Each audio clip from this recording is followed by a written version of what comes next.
Hello, Troop 78. Today we're going to be learning a little bit about judging, and in particular, how to find your personal measurements. So, the length of your pace, the length of your shoe, distance between your fingers, between the length from your elbow to your middle finger, as well as how to find your height, as well as some other helpful tricks to get the height of a tree or height of an object if you have a buddy.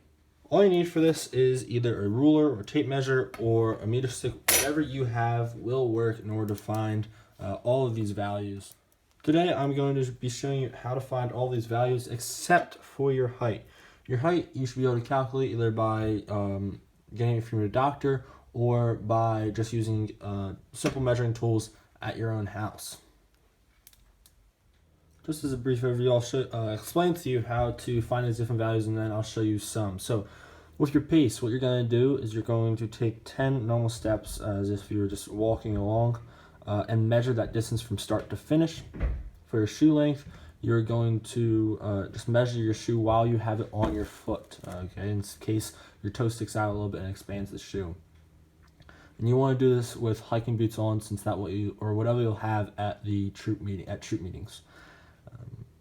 Your finger span, that's just to be done with a ruler. It's just measuring from the edge of your pinky finger to your thumb when they're both lengthened out and held out. Elbow and middle finger, that's pretty self-explanatory. A flat palm all the way back to your elbow, from tip of the finger all the way back to your elbow. And then like I said again, with your height, you can just stand up against a wall with a family member and get your height that way. Let's start out with my finger span. So I'm going to take a ruler. Any type of ruler will be good, just as long as it has inches on it. I'm going to go with my fingers like this. I'm going to go from my thumb at the 0, and then wherever my finger reads over here, which is just around 8 inches. Don't worry about being too precise, as long as you have somewhere close to a quarter or half inch down to that precision. Or even if you just have inches, that'll be fine as well and sufficient. So my finger span is 8 inches. So now that I have that, I can know a piece of paper is 8.5 inches. So as you can see, it's pretty close. It's just a little bit short on that end. So if I didn't know the length of this paper, I can use my fingers now in order to figure it out. Now that I have a meter stick and you guys have a little bit of a better view, this is a yardstick actually.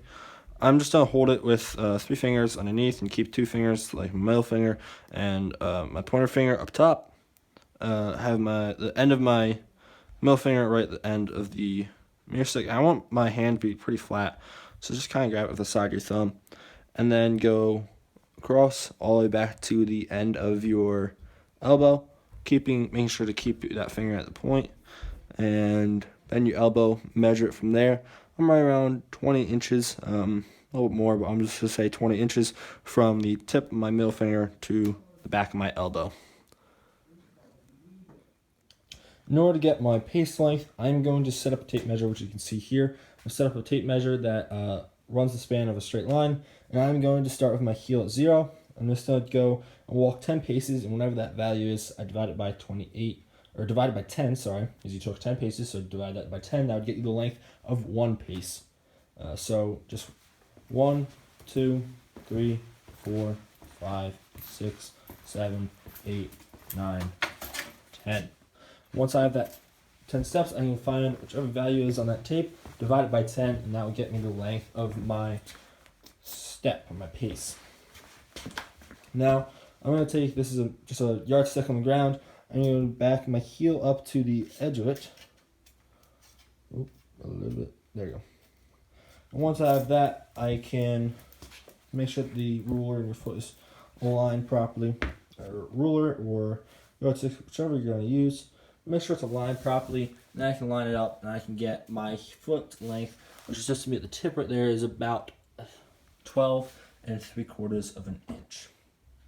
So the reason why you would want either of these is, say you want to find the length of a longer distance, I can take paces and go 1, 2, 3, 4, 5, whatever.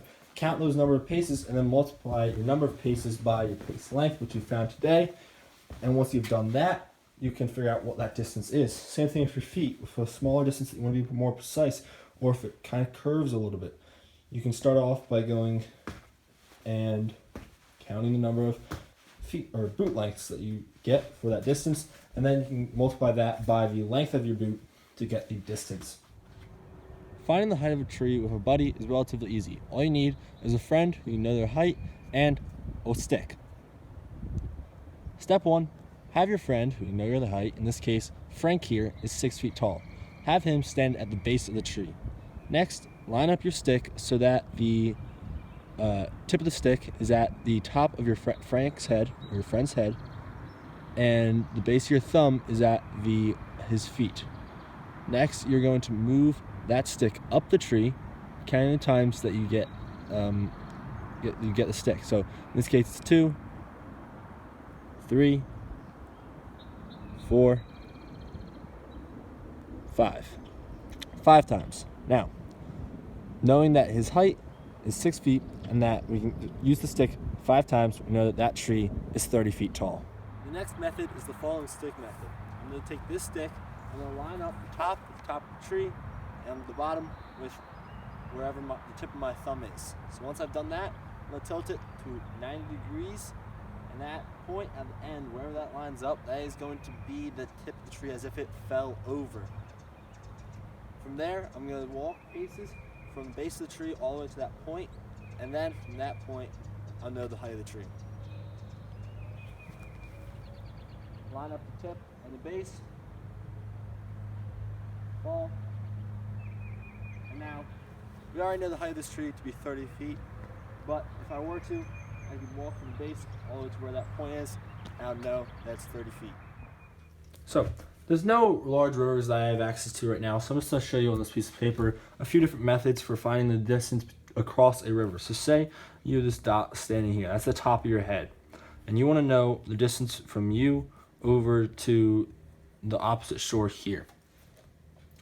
One method is to use your hand. Put your hand like a salute at your eye line, at your eyebrows, and tilt it down until just the edge of your fingers is at this opposite bank here. Once it is, you're going to turn 90 degrees and move across and keep your hand at the same level, same position exactly.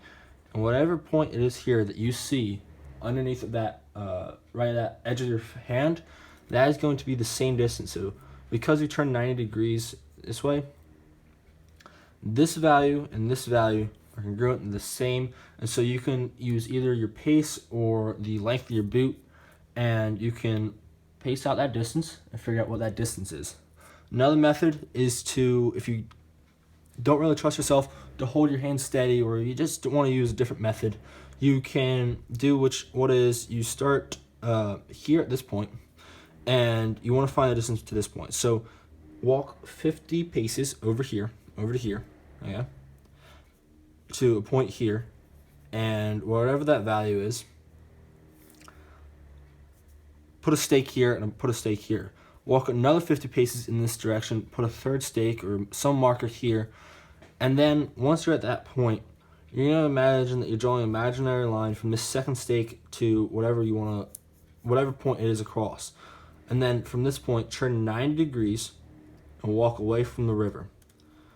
And eventually, once from your point here where you're now standing and to where you are, that's right, 50 paces here and 50 paces here,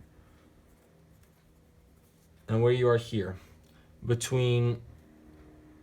you want to look from this point and look through that stake and be able to see that point. So once you've done that, you know that this value and this value are the same, they're congruent. And so however far you walked out here, you can do the same thing, paces, your shoe length, whatever distance you walked out there is the same as the distance across the river. And the third is similar to this, using a compass. You can start here, I'm just going to draw on this side, start here and line up your compass straight to this point.